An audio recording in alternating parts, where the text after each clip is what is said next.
안녕하세요, 여러분. 어렵고 딱딱한 경제책을 쉽고 편하게 읽어드리는 줄라이의 소소한 경제 읽기입니다.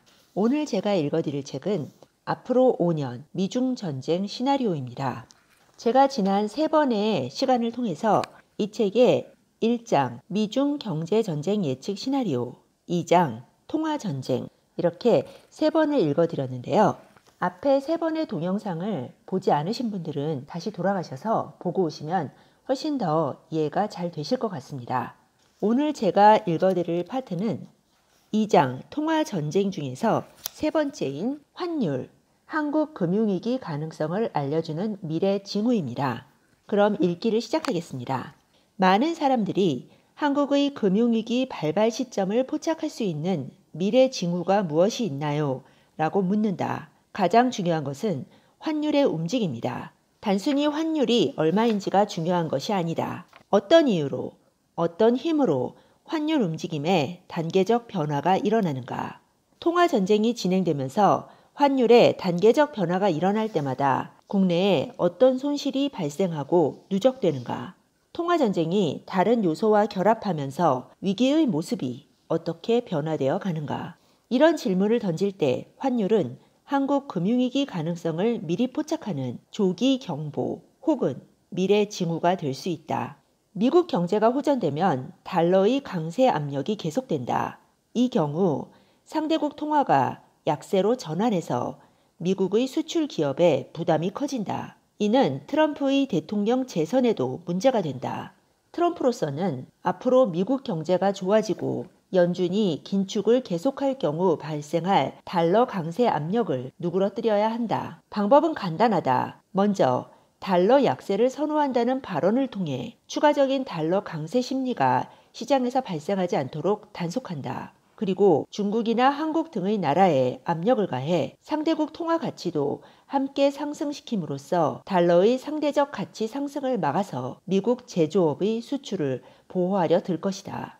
즉, 트럼프가 통화전쟁을 당분간 계속할 것이라는 뜻이다. 트럼프의 통화전쟁이 한국에 미칠 영향의 1단계는 반복적인 원화 강세 압력이 지속된다는 점이다. 지속되는 원화 강세로 한국의 수출 기업은 조금씩 이익이 줄면서 눈에 띄지 않게 서서히 피해가 누적된다. 여기서 중요한 것은 외국인 투자자들의 움직임이다. 한국 투자시장에서 앞으로도 계속 수익을 얻을 가능성이 있다면 이들은 국내에 머물면서 원화와 달러 사이를 오가며 투자 수익을 극대화하는 전략을 구사할 것이다. 하지만 한국 투자시장에서 이익보다는 리스크가 크다고 판단되는 어느 때가 오면 외국 투자자들은 거꾸로 원화 강세를 이용해서 자금을 달러로 바꾼 뒤 해외로 빠져나가게 된다. 이렇게 시장에서 빠져나가는 움직임이 있는지를 살펴야 한다.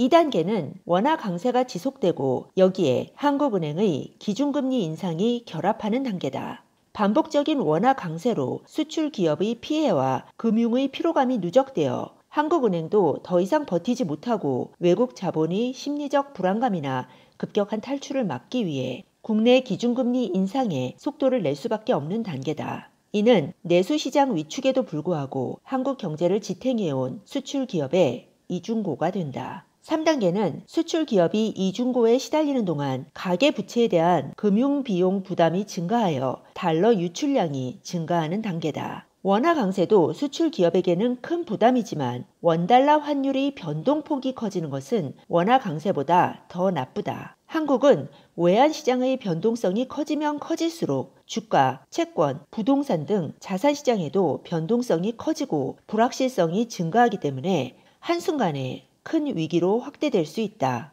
이런 예측 시나리오가 현실화될 가능성이 크기 때문에 한국도 미국이 벌이는 통화전쟁에서 절대로 자유롭지 않다. 원 달러 환율의 미래 예측. 물론 한 나라의 경제를 움직이는 핵심 요인은 환율이나 한머니가 아니라 기업 경쟁력이다. 그러나 한 나라의 수출 품목이 글로벌 시장에서 원가 경쟁을 해야 하는 상황에 접어들었다면 통화전쟁은 기업 경쟁력에 사활을 좌우하는 영향을 줄 수 있다. 한국에서 내수시장 규모로 100조 원이 넘는 산업은 건설, 석유화학, 철강금속, 전기전자, 유통, 금융의 6가지다. 또한 수출 규모로 30조 원이 넘는 산업은 전기전자, 석유화학, 자동차, 철강금속, 해운물류, 건설 6가지다. 근본적으로 한국 경제는 이들 주력 산업이 글로벌 경쟁력에 달려있다. 한국의 거의 모든 수출 품목이 원가 경쟁의 시대에 접어들었기 때문에 환율과 유가의 움직임이 매우 중요해졌다. 전문가들의 분석에 따르면 미국의 기준금리 인상 가능성이 부각됐던 2015년 6월부터 2016년 2월 사이에 한국의 채권과 주식시장에서 약 30조 원의 외국인 자금이 이탈했다.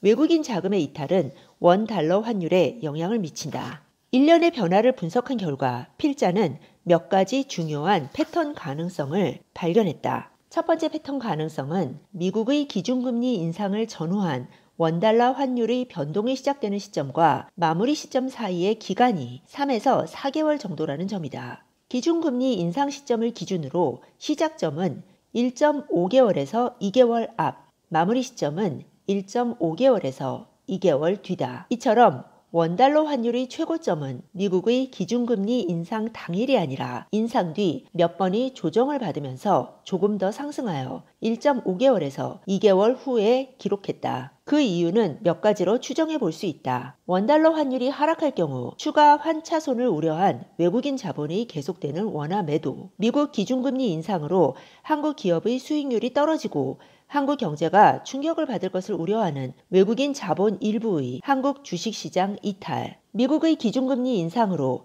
미국 시장의 투자 매력이 높아진 데 따른 미국 시장으로의 이동이 복합적으로 일어나면서 발생하는 결과인 듯하다. 두 번째 패턴 가능성은 원달러 환율이 최고점에 도달한 후에는 반드시 다시 하락하여 기준금리 인상 전의 저점 가까이까지 하락한다는 점이다. 기준금리의 추가 인상이 예측되는 상황에서 전 저점보다 약간 높은 선에서 지지선이 만들어졌다. 이 패턴은 당분간 비슷하게 재현될 가능성이 크다. 세 번째 패턴 가능성은 한 번의 기준금리 인상 사이클 안에서 원달러 환율의 변동폭은 환율 조작국 카드를 통한 압박이 없는 경우에 최소 80원에서 최대 120원 사이라는 점이다. 하지만 환율 조작국 압력이 더해질 경우 33원에서 60원 사이로 변동폭이 줄어들었다. 트럼프가 중국을 향한 통화전쟁과 무역전쟁을 지속하는 동안에는 한국에 먼저 환율 조작국 지정 카드로 압박하는 사례가 잦을 것으로 예측된다. 이런 패턴 가능성을 기반으로 지난 2010년 이후에 전개된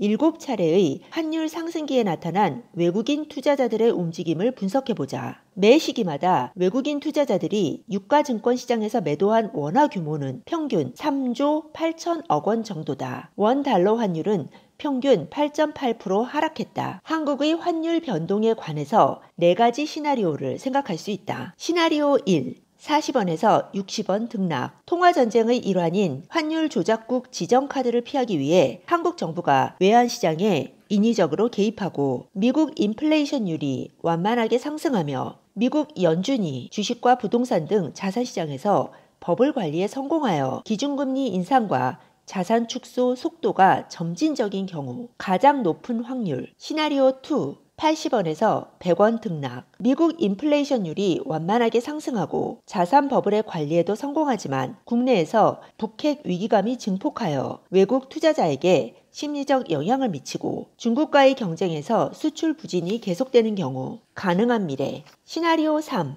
100원 이상 등락. 미국에서 인플레이션율이 빠르게 증가하여 연준이 기준금리 인상과 자산 축소 속도가 증가하고 유럽도 인플레이션율 상승에 적극적으로 대응하여 시장의 예상보다 빠르게 속도를 긴축으로 돌아서면서 한국은행도 기준금리 인상 속도를 높여서 한국 가계부채의 위기감이 증가할 경우 대비해야 할 가능한 미래. 시나리오 4. 40원 미만 등락. 예상 밖으로 미국의 근원 물가가 하락하여 연준의 기준금리 인상과 자산 축소 속도가 늦춰질 경우 낮은 확률. 이 4가지 시나리오가 우리가 눈여겨보아야 할 2018년에서 2020년까지의 단기적 원달러 환율의 미래다. 필자의 예측으로는 2018년에는 시나리오 1이 가장 많이 일어날 가능성이 크고 한 번 정도는 시나리오 2가 펼쳐질 가능성도 대비해야 한다. 2019년에는 시나리오 1과 2 사이에서 원달러 환율이 움직일 것으로 예측되지만 간헐적으로 발생할 수 있는 시나리오 3에도 대비해야 한다. 2020년에는 시나리오 3에 대한 대비를 강화해야 한다. 이렇게 시나리오 4개를 정리를 했는데요. 그렇다면 가능성이 가장 높은 것은 원달러 환율이 40원에서 60원 사이를 등락하고 때에 따라서는 80원에서 100원 사이를 등락을 한다는 것이죠. 그런데 여기서 조심해야 될 것은 원달러 환율이 100원 이상 등락할 때는 어떤 위기가 일어날 가능성이 높다는 것이죠. 그리고 40원 미만 등락할 가능성은 별로 없다라고 얘기하고 있습니다. 네, 지금까지 환율, 한국 금융위기 가능성을 알려주는 미래 징후를 읽어드렸습니다. 다음 시간에는 이 책의 3장, 석유 전쟁, 에너지를 지배하는 자가 세계를 지배한다를 읽어드리겠습니다. 통화, 환율 못지않게 이 유가의 움직임도 한국 경제에 굉장히 중요한 영향을 미치는데요. 중요한 부분이니까 놓치지 마시고 다음 시간에도 꼭 시청해주세요. 감사합니다. 지금까지 들으신 동영상이 도움이 되셨다면 잊지 마시고 구독 버튼, 좋아요 버튼 꼭 눌러주세요. 네, 그럼 다음 시간에 뵙겠습니다. 감사합니다.